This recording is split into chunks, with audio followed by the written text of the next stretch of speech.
أشهد أن لا إله إلا الله وحده لا شريك له وأشهد أن محمدا عبده ورسوله أما بعد فأعوذ بالله من الشيطان الرجيم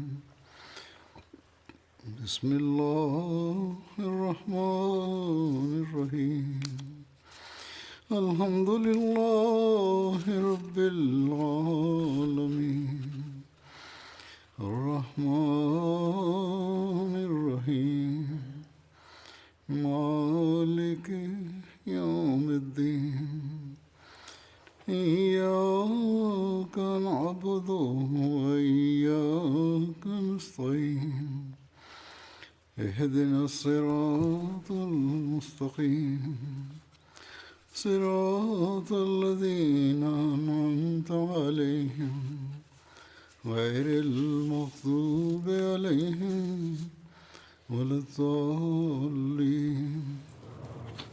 حضرت امیرالمومنین سیدنا میرزا مسرور احمد ایدہ اللہ تعالی بنصر العزیز خلیفه پنجم حضرت مسیح موعود و امام مهدی علیه السلام پس از تلاوت تشهد تعوذ و سوره فاتحه فرمودند: در رابطه با فهم قرآن کریم که حضرت مسیح موعود علیه السلام به ما افاضه کرده اند و یا نحوه ارائه این علم در کتاب‌ها و نوشته های خود بیان فرموده اند، من 2 خطبه درباره این موضوع ایراد کردم. در حقیقت این گنجینه های دانش است که قرآن کریم به ما مهیا می کند تا انسان را با خداوند متعال پیوند دهد. غیر از این راه دیگری برای رسیدن به خداوند متعال و یا تقرب به او وجود ندارد. حضرت مسیح موعود علیه السلام در یکی از اشعار خود می فرمایند: قرآن راه خدا را نشان می دهد، کلام خداست، بدون آن باغ معرفت الهی ناقص می ماند. این نکته است که ما باید همیشه در ذهن داشته باشیم. اگر خواستار قرب و رضای خداوند متعال هستیم و می‌خواهیم زندگی خود را در دنیا و آخرت زینت دهیم، باید همیشه این را در نظر داشته باشیم. قرآن کریم بدون شک وسیله این امر است، اما باید توجه داشت که برای درک این علم و معرفت نیاز به راهنمای برگزیده و فرستاده خداوند متعال داریم و آن شخص در این عصر کسی نیست جز بنده واقعی پیامبر اکرم صلی الله علیه و آله و سلم و آن شخص حضرت مسیح موعود علیه السلام هستند.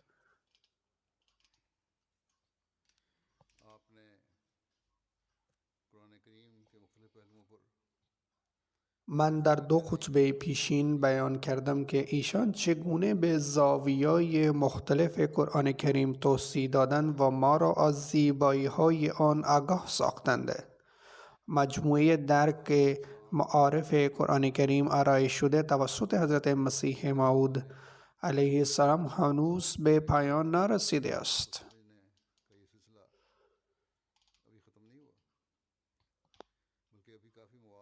در واقع مطالب زیادی در این زمینه ذکر نشده اند. امروز در این ادامه این سلسله به راهنمودها و نوشته های حضرت مسیح موعود علیه السلام در رابطه با برجستگی ها و جایگاه قرآن کریم می پردازم.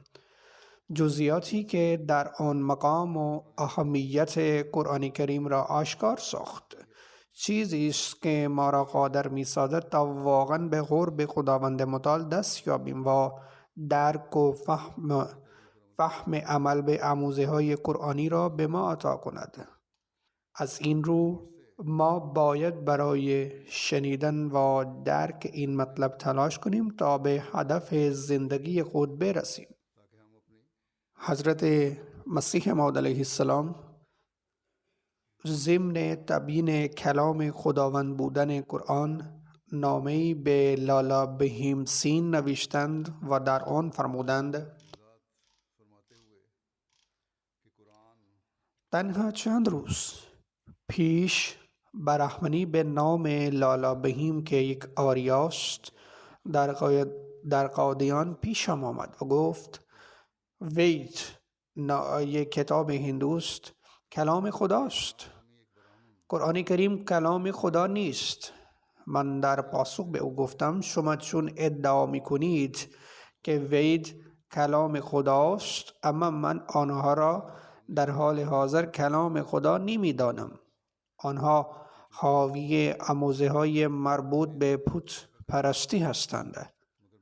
آموزه هایی که بت پرستی را مطرح می کند تعلیم می دهد چگونه می تواند کلام خدا باشد.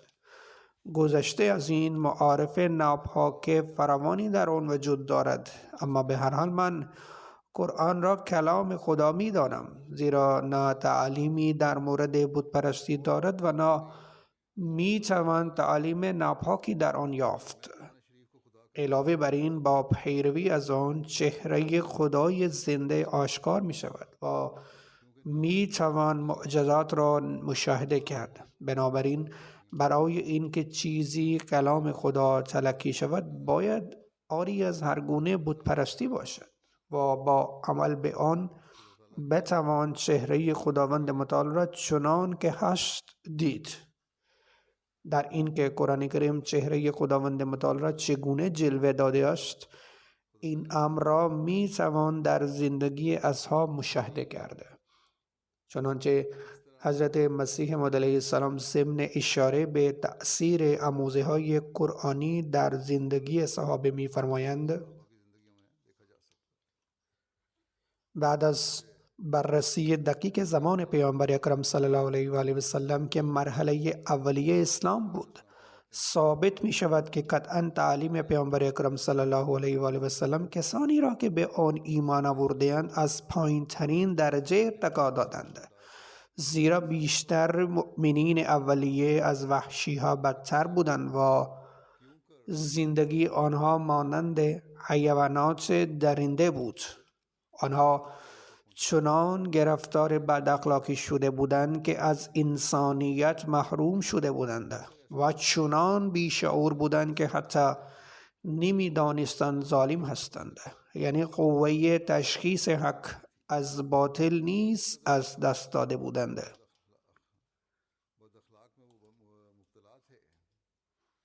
پس بنابراین اولین تأثیری که تعلیم قرآنی و همراهی پیامبر اکرم صلی الله علیه و آله و سلم بر آن گذاشت این بود که متوجه شدن از لباس طهارت توهی شده و در پلیدی ظلم فرو رفته‌اند، همچنان که خداوند متعال در مورد شرایط اولیه ایشان می فرماید اولئک کالانعام بل هم اضل، آنها مانند چهار پایان هستند بلکه آنها گمراه ترند. سپس وقتی به واسطه همراهی پیامبر اکرم صلی الله علیه و آله و سلم و تأثیر تعلیم قرآن متوجه شدند که شیوه زندگی آنها زندگی حیوانی و اساساً آلوده به اعمال نادرست است، از طریق روح القدس به قدرت رسیدند، به سوی انجام اعمال نیک حرکت کردند، چنان که خداوند متعال در مورد آنها گواهی می دهد که ایدهم به روح من، آنها را با وحی پاک از جانب خود تقویت کرده است. این دقیقاً همون قدرت غیبی بود که بعد از ایمان و صبر به انسان داده می شود.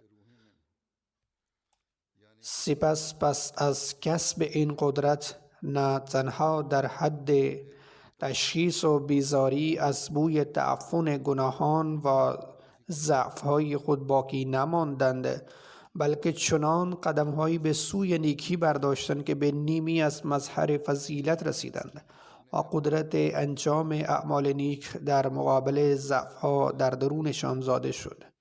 نه تنها ضعف‌ها را از خود دور کردند بلکه خود را نیز از بین بردند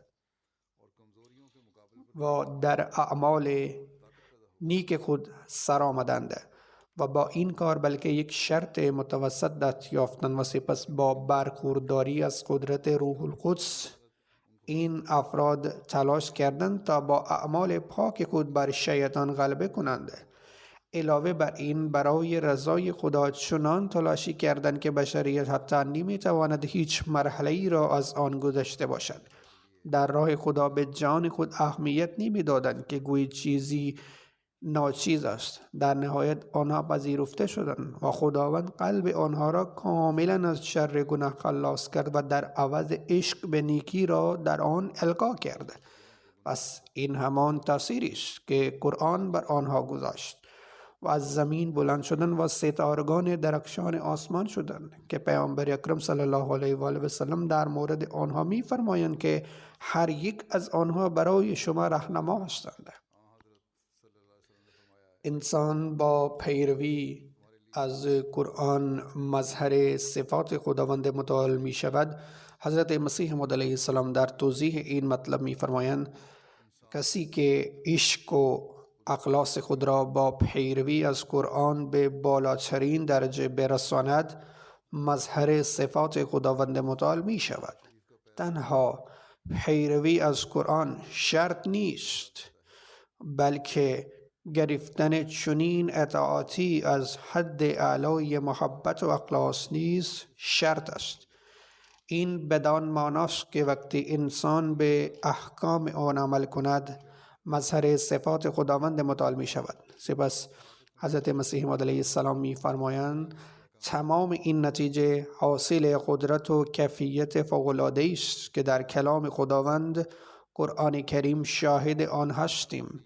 این قدرت و کیفیت عالی در هیچ کتاب دیگری که هیچ ملتی آن را نازل شده از سوی خداوند بداند وجود ندارد.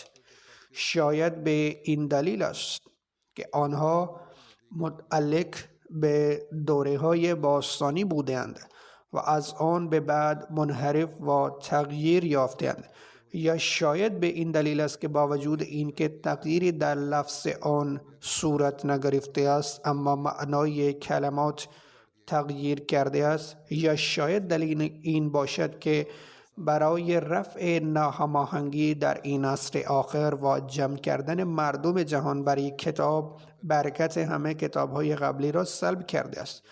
وگرنه چه دلیلی دارد که اگرچه بشر میتواند با پیروی از قرآن و پیامبر اکرم صلی الله علیه و سلم به جمع دوستان خدا پیوندد اما این ویژگی در این کتب پیشین یافت نمی شود؟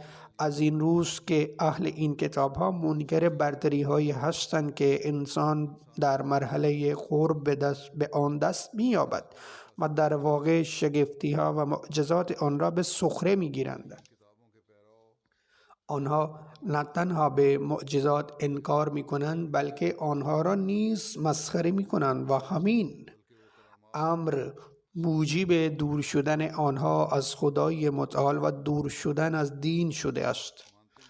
سپس حضرت مسیح موعود علیه السلام می فرماید اما ما آنها را مسخره نمی کنیم، ما هیچ کس را مسخره نمی کنیم، هرچند به محض مشاهده محرومیت آنها یقیناً گریه می کنیم.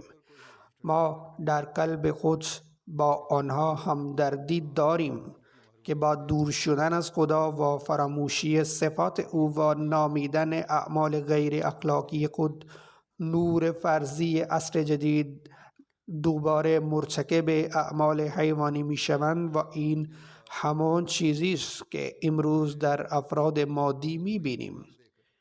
با این حال حضرت مسیح موعود علیه السلام در رابطه با سخنان خود می فرمایند من اینجا داستان‌های گذشته را تعریف نمی کنم بلکه فقط آنهایی را که اطلاعات شخصی درباره آن دارم تعریف می کنم.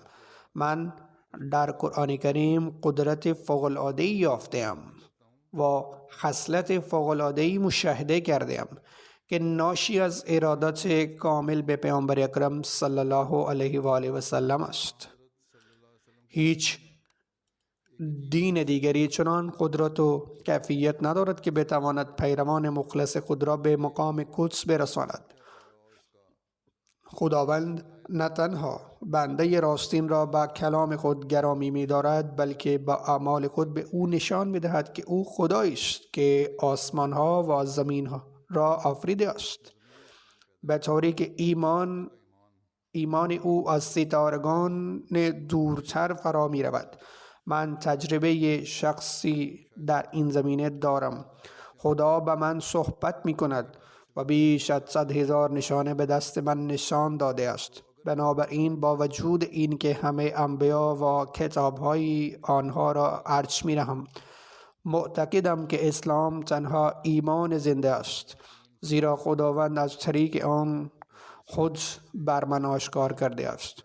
هر کس در این گفته من شک دارد باید برای بررسی این موارد بیاید و حداقل یک دوره 2 ماه به من بماند.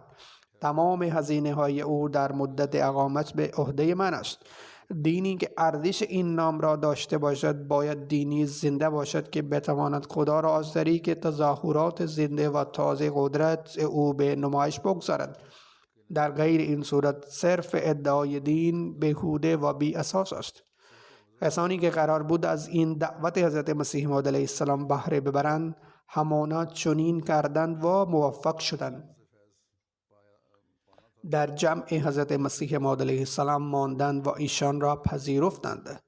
امروز نیز دلایل و براهینی که در نوشته های حضرت مسیح موعود علیه السلام یافت می شود مردم را تبدیل به کسانی می کند که با خداوند متعال پیوند محکمی دارند. پس از این طریق که دیگران را از این امر آگاه می کنیم، در بهره‌گیری از نوشته های حضرت مسیح موعود علیه السلام نیز تلاش کنیم. تنها در این صورت است که می توانیم به حق بیعت خود عمل کنیم. حضرت مسیح موعود علیه السلام ضمن ذکر صفات قرآن کریم و 4 جنبه اعجاز آن می فرمایند. قرآن کریم دارای 4 ویژگی اعجاز است که جزئیات آن به شرح زیر است.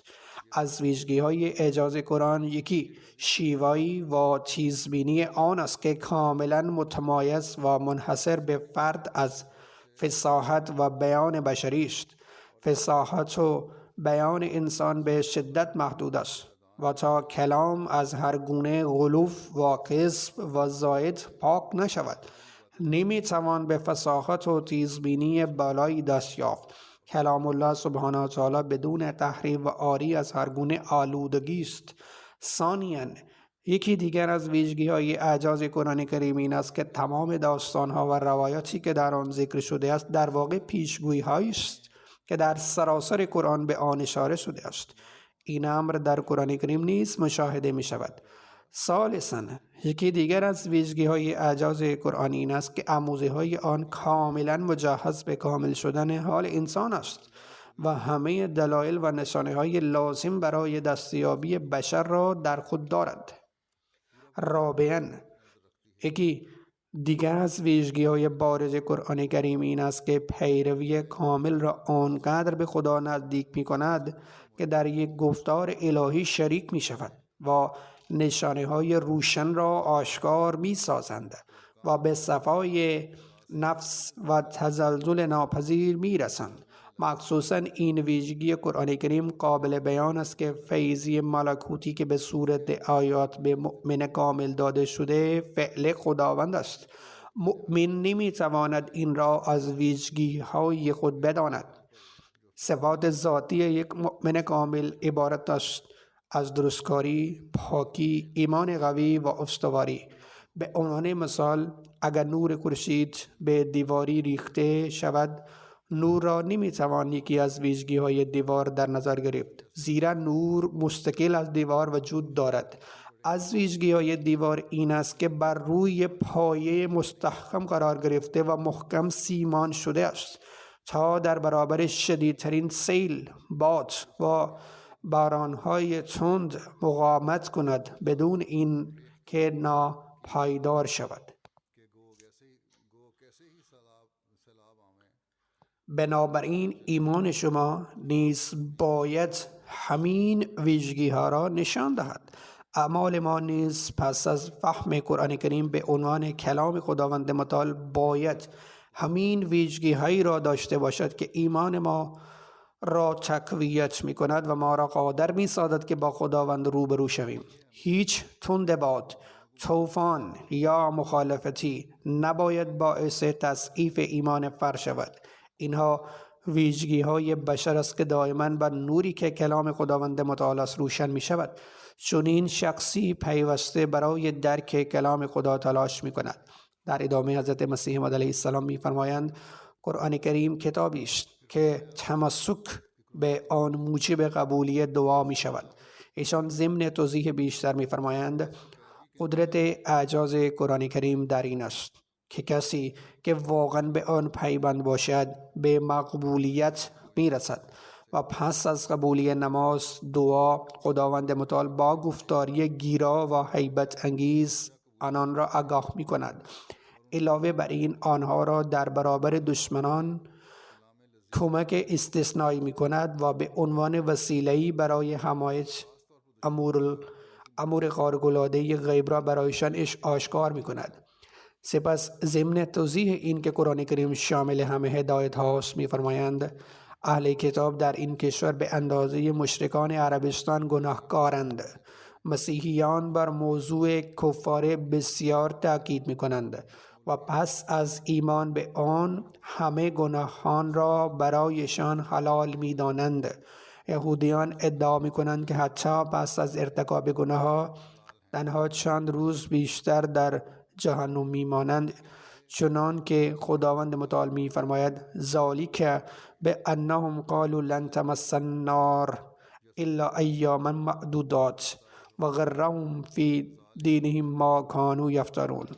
این جسارت به این دلیل است که میگویند دلیل جسارتشان در ارتکاب به این دلیل است که این آیه را عرض کردم. میگویند حتی اگر آتش به آنها برسد فقط برای مدت محدودی است. بنابراین آنها به دروغ‌هایی که جعل می کنند و این افکار ریشه در آن دارد افتخار می کنند.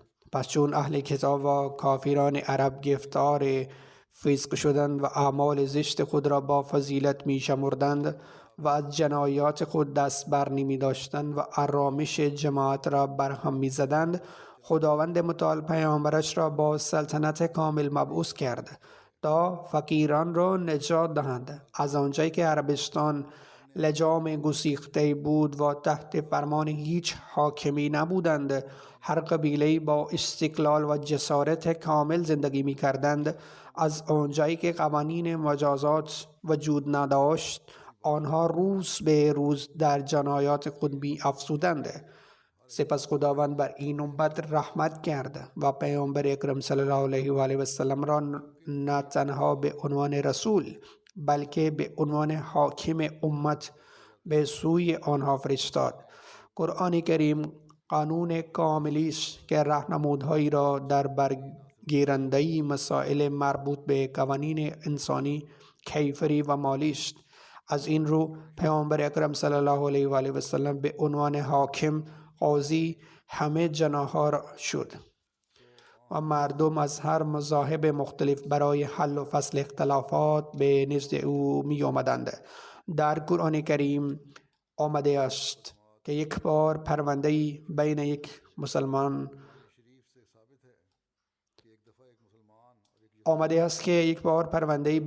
مسلمان و یک یهودی نیست پیامبر اکرم صلی الله علیه و سلم مطرح شد.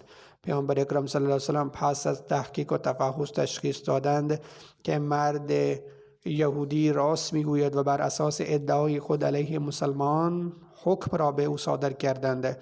افسوس که برخی از مخالفان احمق که قرآن را با دقت نمی‌خوانند هر امری را زیر نظر پیامبر اکرم می‌پندارند، در حالی که در نقش حاکمیت آن حضرت مجازات‌های خاصی تعیین شده است.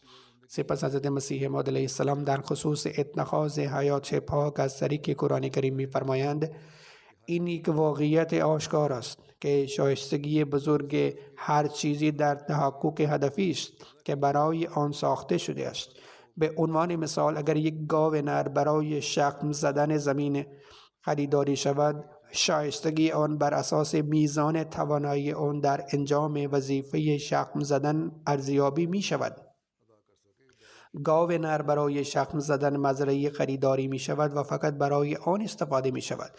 گاو نر که مزرعه را به نحو عالی شخم می زند نافع محسوب می شود. به همین ترتیب بدیهی است که هدف واقعی کتاب آسمانی این است که پیروان خود را با تعلیم و نفوذ و قدرت اصلاح با صفات معنوی خود از هر گناه و زندگی گناه آلود نجات دهد و پس از تطهیر خصلت پاکی را عطا کند، بصیرت کامل برای شناخت خداوندی به آنان عطا کند و بیان آنان و موجود بی همتا که سرچشمه همه شادی هاست رابطه عشق و ارادت برقرار کند.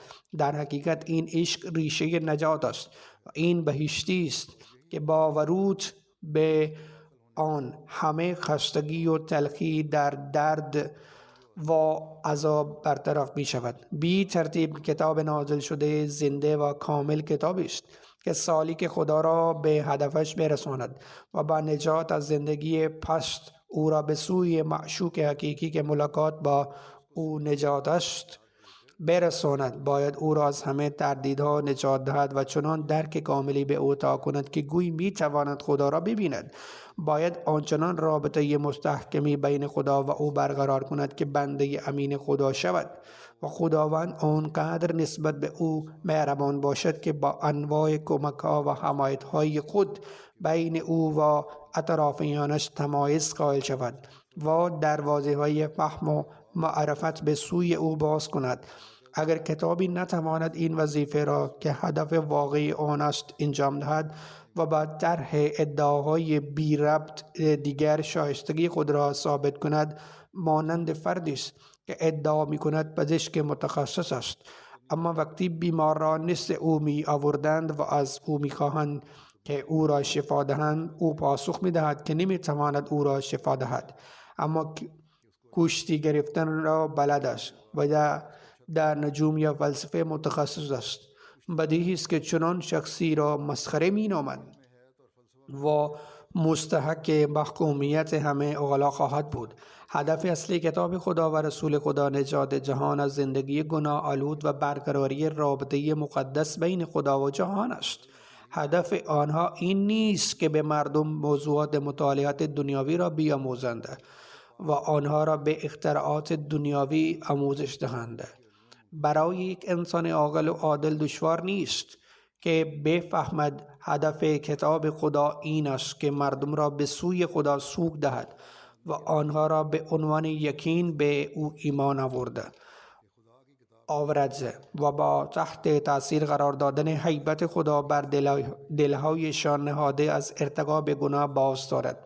کتابی که نمیتواند دل را پاک کند و نمیتواند آنچنان درک پاک و کاملی که انسان را از گناه متنفر کند به ارمغان آورد، چه فایده ای دارد؟ جاذبه گناه جذام خطرناکی است که تا جلوه های درک زنده خداوند شفا نمی یابد و نشانه های هیبت و عظمت و قدرت او مانند باران فرود می آید و تا انسان خداوند را با قوای هیبت انگیزش در نظر بگیرد.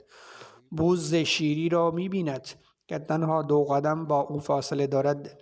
انسان باید از شور مهلک گناه رهایی یابد. عظمت خداوند باید چنان قلب او را به خود مشغول کند که او را از میل نفسانی که چون برگ بر او فرود می آید رها کند که این تقوای انسان را فوراً از بین میبرد.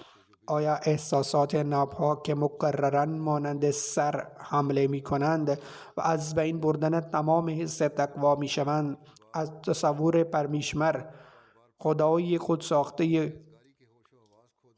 خود ساخته خود دست می یابند و می کشند؟ آیا می توان آنها را توسط تفکر خود سرکوب کرد یا توسط کفاری که رنج اون شخصا تجربه نشده است؟ قطعا نه. این موضوع معمولی نیست، اما از نظر یک فرد عاقل بیش از هر چیز قابل تأمل است که چگونه میتواند از خود در برابر خرابی محافظت کند که به دلیل جسارت و عدم ارتباطش با خدا بر او روبرو می شود که ریشه آن گناه و نافرمانی است. بدیهی است که انسان نمیتواند به خاطر حدس و گمان از لذت خاصی دست بکشد. در واقع لذت‌های خاصی وجود دارد که انسان در این دنیا تجربه می کند. نمیتوان به سادگی تصور کرد که آنها این لذت‌ها را در آخرت تنها بر اساس حدس و گمان دریافت خواهند کرد. حضرت مسیح موعود علیه السلام می‌فرمایند فقط یقین است که میتواند انسان را از یقین دیگر نجات دهد. به عنوان مثال اگر مطمئن باشیم که تعداد آهو در یک جنگل موجودند که میتوانیم به راحتی آنها را صید کنیم، یقین ما را تحریک می‌کند که برای این هدف وارد جنگل شویم. اما اگر ما همچنین مطمئن باشیم که 50 شیر در جنگل و هزاران مار پیتون تشنه به خون موجودند، از تلاش منصرف خواهیم شد. بنابراین گناه بدون این درجه از یقین قابل اجتناب نیست. راه ترک گناه این است که انسان باید اعتقاد راسخ داشته باشد که اگرچه با ارتکاب گناهی خاص در لذتی موقتی شریک شوند، اما ارتکاب آن گناه مانند ورود به جنگل برای شکار است. جایی که شیر و پیتون و مار پیتون هستند، ترس از آن مانع از شکار می شود. همین گونه اگر در درون خود این باور را القا کند، از غضب خدا بسیار شدید است و اگر گناه کنیم غضبش ما را فرا می گیرد. حضرت مسیح موعود علیه السلام می فرمایند تنها آهن است که می تواند آهن را بشکند. باید این یقین به عظمت و هیبت خدا باشد که پرده های غفلت را بدورید و بدن را به لرزه در آورد و مرگ را نزدیک جلوه داد. باید چنان بر دل غلبه کرد که هراس و نفس گناهکار قطع شود و با دستهای پنهان به سوی خدا کشیده شود و دل پر از یقین شود که خدایی که حقیقتا حاضر است مجرم جسور را حتما دستگیر می کنند. پس یک خواستار طهارت و پاکیزگی با کتابی که این نیاز را برآورده نمی کند چه کند؟ بنابراین می خواهم به همگان بگویم که قرآن کتابی است که تمام این نیازها را برآورده می کند. به وسیله آن انسان به سوی خدا کشیده می شود و دلش به محبت دنیا سرد می شود. برای کسانی که از آن پیروی می کنند، خدایی که در ورای پنهان است در پایان خود را آشکار می کند و قدرت هایی را که به بیگانگان هیچ تصوری از آن ندارند به نمایش می گذارد و خود پیروان او را از وجودش آگاه می کند. این کلمات را به خاطر بسپارید از حضرت مسیح موعود علیه السلام که خداوند متعال خود را به تمسک کننده به قرآن کریم نشان می‌دهد و ملکوت الهی را به وی نشان می‌دهد و با این اعلام من حاضرم وجود خود را اثبات کنم. پس این علم و فهم قرآن کریم است که انسان باید آن را داشته باشد. این جنبه عملی تعلیمی است که باید به نمایش بگذاریم، وگرنه ادعای ایمان ما چیزی بیش از ادعای سایر ادیان نخواهد بود. در اینجا حضرت مسیح موعود علیه السلام فرمودند که این کتاب برخلاف کتب دیگر اصلاح کننده مردم است، زیرا تعالیم دیگر کتب ناقص است. اگر به قرآن ایمان داشته باشیم اما اصلاح نشدیم، مقصر خودمان هستیم، زیرا همانطور که حضرت مسیح موعود علیه السلام فرمودند باید پیروی واقعی قرآن کریم باشیم. اگر واقعا از آن پیروی نکنیم چگونه میتوانیم اصلاح شویم؟ اگر به آن عمل نکنیم پس چگونه میتوانیم اصلاح شویم؟ بنابراین ما باید تلاش کنیم تا پیروان واقعی باشیم. خداوند متعال به ما توفیق دهد که این کار را انجام بدهیم. سپس حضرت مسیح موعود علیه السلام می‌فرمایند مشاهدات و تجربیات ما و کسانی که پیش از ما بودند گواهی می‌دهد که قرآن کریم به واسطه تمایز معنوی و نور ذاتی خود پیروان خود را به سوی خود می‌کشاند و دلهای آنان را روشن می‌کند سپس خداوند با نشان دادن نشانه های بزرگ چنان پیوند محکمی به آنها عطا می کند که حتی با شمشیری که می خواهد آن را تکه تکه کند نمی توان آن را شکست. قفل ادراک قلب را می گشاید و جریان کثیف گناه را متوقف می کند و لذت گفتگو با خدا را می بخشد. علم غیب عطا می کند و از قبولی نماز به قول خودش خبر می دهد. وقتی کسی پیرو واقعی قرآن را به چالش می کشد، خداوند با نشانه های شگفت انگیزی به او نشان می دهد که با پیروان کلام اوست.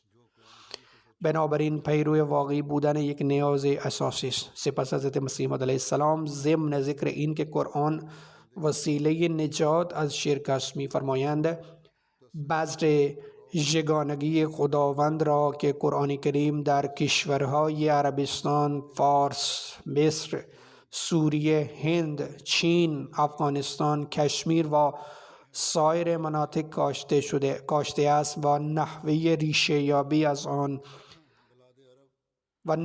ریشه یابی آن از اکثر جاها بت پرستی است و عبادت مخلوقات امری است که در هیچ عصری با آن مطابقت ندارد. زمانی که اسلام در ابتدا گسترش یافت و بت پرستی از آن مناطق غلبه کرد، با عمل به آموزه های قرآن کریم حاصل شد. به همین دلیل اجداد ما اسلام را پذیرفتند. با این حال اگر به آموزه های آن عمل نکنیم به همان جهل باز می گردیم. آموزه های قرآن کریم بسیار عالی است. در این باره حضرت مسیح موعود علیه السلام می فرمایند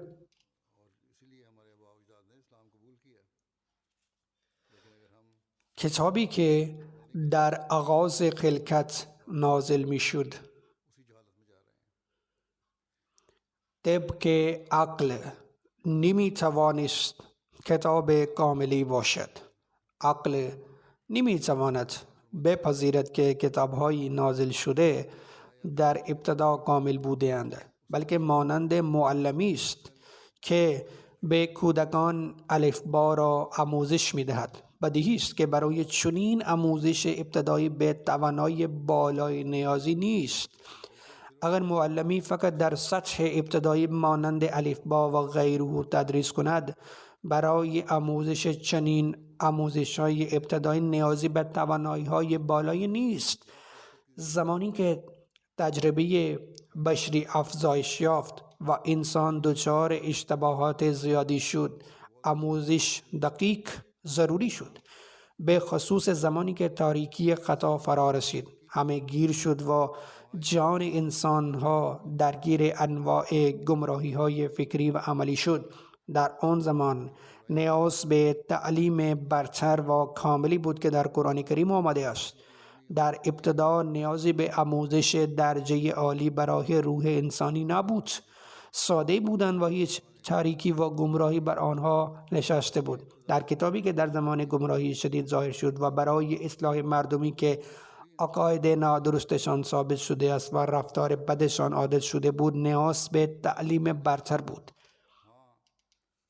آموزه های قرآنی در زمانی نازل شد که عقل انسان بالغ شده بود و به درجه از فهم رسیده بود. علاوه بر این، گناه به اوج خود رسیده بود که در آن بشر عمیقاً غرق در گناه بود. در چنین زمانی بود که تعلیمی مطابق با عقل انسان نازل شد.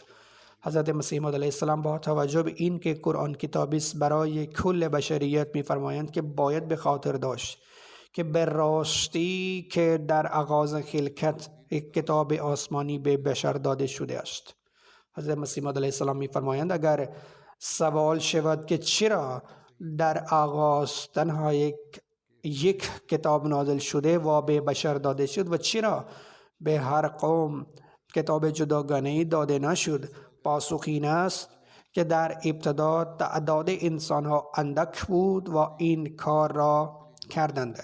حتی برای یک قوم نیست و یک کتاب برایشان کافی بود. هنگامی که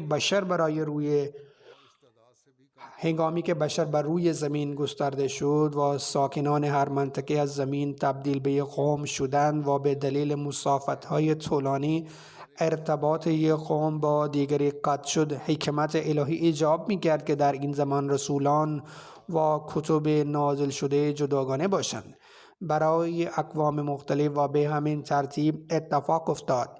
هنگامی که تعداد انسان‌ها زیاد شد و ارتباطات برقرار شد و وسایل ارتباطی در دسترس قرار گرفتند و معلوم شد که در نقاط مختلف زمین انسان زندگی می کنند و خداوند عزوجل مقرر کرد که همه آنها را در یک قوم قرار دهد و جمع کند. پس از پراکندگی آنها خداوند یک کتاب برای همه مناطق فرستاد. در این کتاب دستور داده شد که چون به نقاط مختلف جهان رسید آن را پذیرفت و به آن ایمان آورد. آن کتاب همان قرآن کریم است که برای ایجاد ارتباط بین مناطق مختلف نازل شده است. کتاب‌هایی که قبل از قرآن نازل شده‌اند هر کدام منحصر به یک نفر بوده‌اند. کتب و پیامبران که در میان مردم سوریه، پارس‌ها، هندی‌ها، چینی‌ها، مصری‌ها و رومی‌ها فرستاده شدند و هر کدام برای یک قوم بودند و به اقوام دیگر ارتباط نداشتند. آخر از همه قرآن کریم آمد که کتابی جهانی است و برای هیچ قومی نیست بلکه همه مردم است. این برای مردمی آمد که در اصل می‌خواستند قومی شوند. اکنون وسایلی در دسترس قرار گرفته‌اند که وحدت را به مردمان مختلف می‌بخشند. تعامل متقابل که ریشه تبدیل بشر به یک قوم است به قدری آسان شده است که سفری که سالها طول می‌کشید اکنون در عرض چند روز انجام می‌شود و چنین امکاناتی برای برقراری ارتباط فراهم شده است که اخباری که یک سال طول می‌کشید اکنون می‌توان از یک کشور به کشور دیگر ظرف یک ساعت انتقال داد. چنان انقلاب بزرگی در راه است و نهر فرهنگ چنان جاری است که معلوم است خداوند متعال مقرر داشته است که همه مردمی که در زمین پراکنده اند یک قوم شوند و آنهایی که در طول هزاران سال از هم جدا شده اند با هم وصل شوند. در قرآن کریم به این امر اشاره شده است و قرآن کریم مدعی است که برای همه مردم جهان آمده است. چنان که گفته شده است قل یا ایها الناس انی رسول الله الیکم جمیعا. به مردم بگو من فرستاده خدا به سوی همه شما هستم. یک جای دیگر فرموده و ما ارسلناک الا رحمتا للعالمین. من تو را به عنوان رحمت برای همه مردم فرستادم. و یک جای دیگر اومده است لیکون للعالمین نذیرا. ما تو را فرستادیم تا برای همه مردم بیم دهنده باشی. من با تمام تأکیدات خود اعلام می کنم که هیچ کتاب نازل شده‌ای در برابر قرآن کریم چنین ادعایی نکرده است. هر کدام پیام خود را به مردم خود محدود کردند. حتی پیامبری که مسیحیان او را خدا گفتند. خودش گفت من مبعوث نشدم جز به سوی گوسفند گمشده اسرائیل. این بیان حضرت عیسی علیه السلام در انجیل آمده است.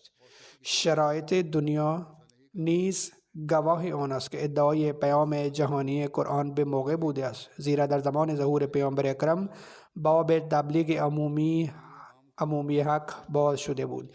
حضرت مسیح موعود علیه السلام فرمودند که قرآن 4 علت دارد.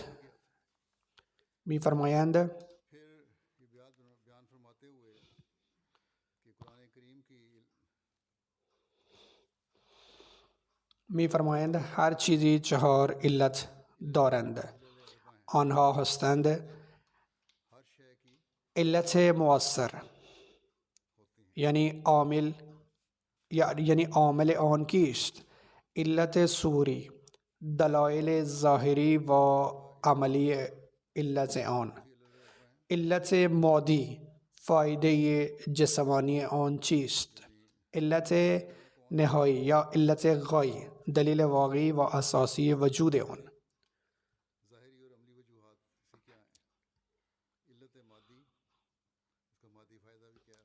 قرآن کریم این 4 علت را ذکر کرده است. بنابراین علت فاعلی به کمال علت مؤثر شده اشاره دارد.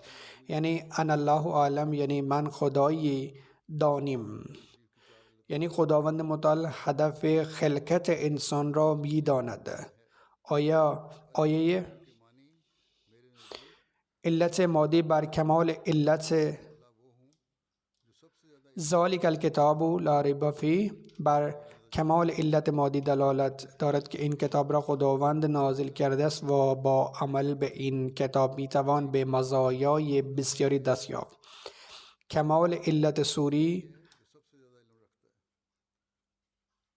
آیه لا ریب فیه نشان میدهد که این کتاب عاری از هر گونه خطا و شبهه و خلط است.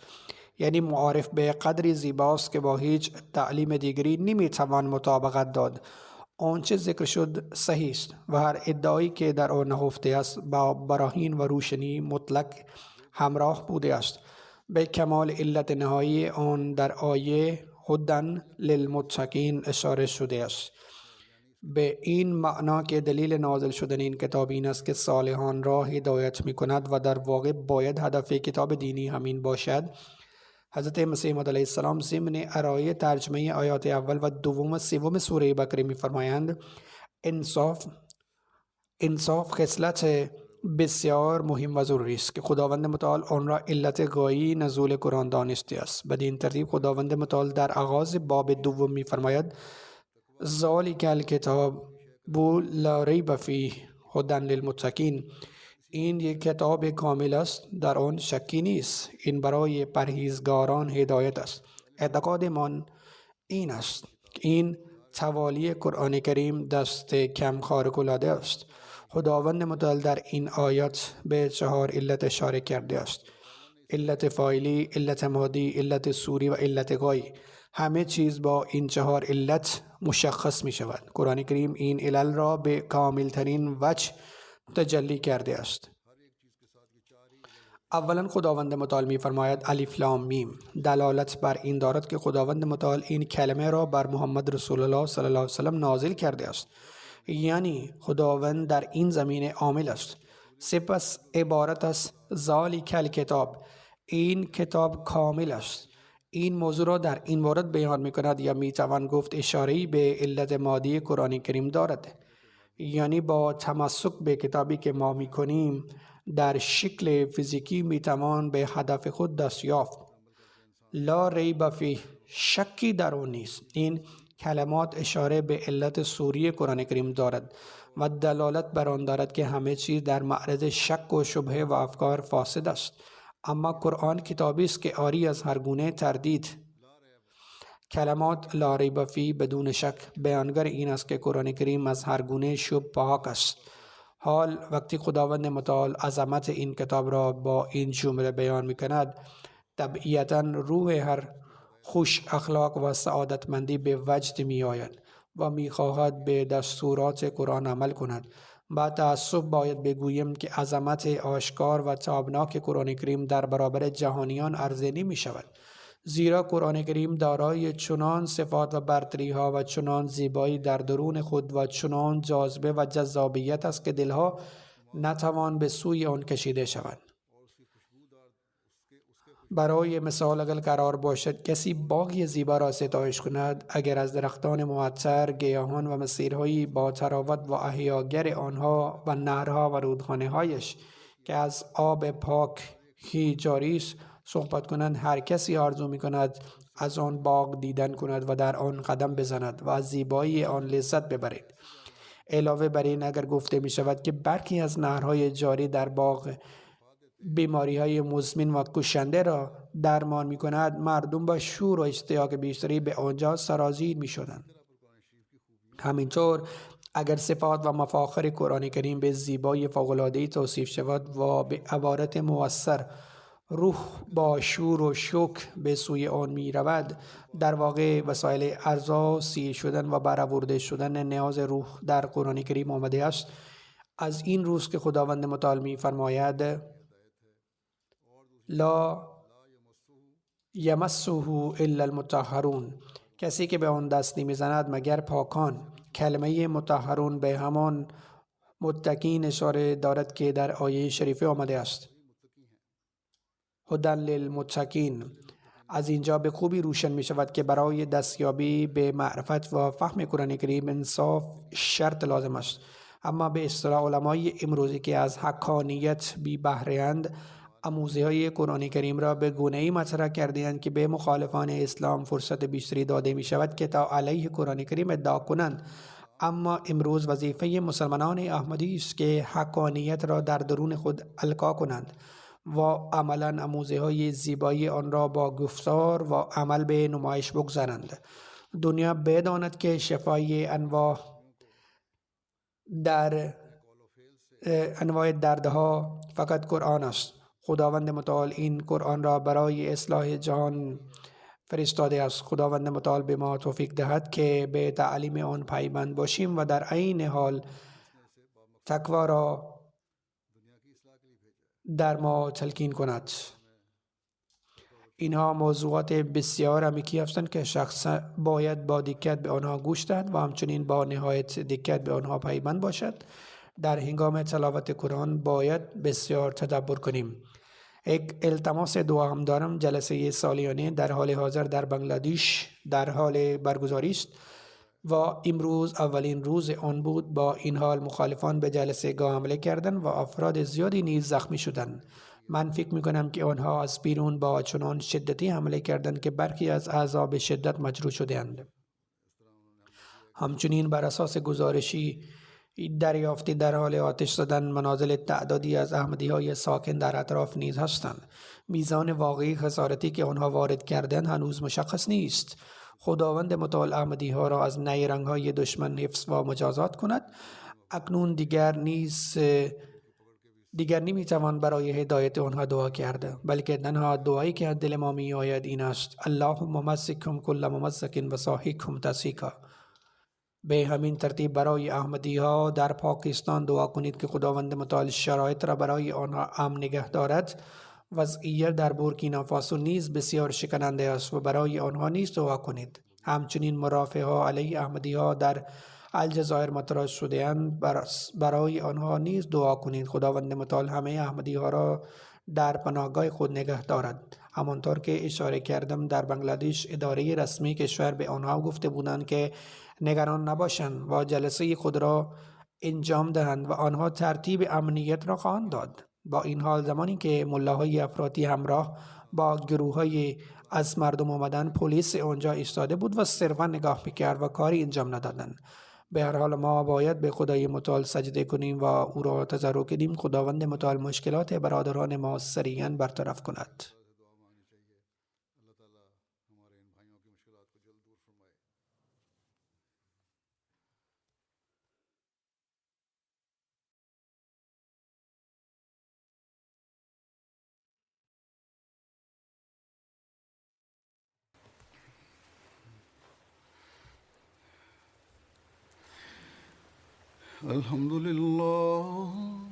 الحمد لله نحمده ونستعينه ونستغفره ونؤمن به ونتوكل عليه ونعوذ بالله من شرور أنفسنا ومن سيئات أعمالنا.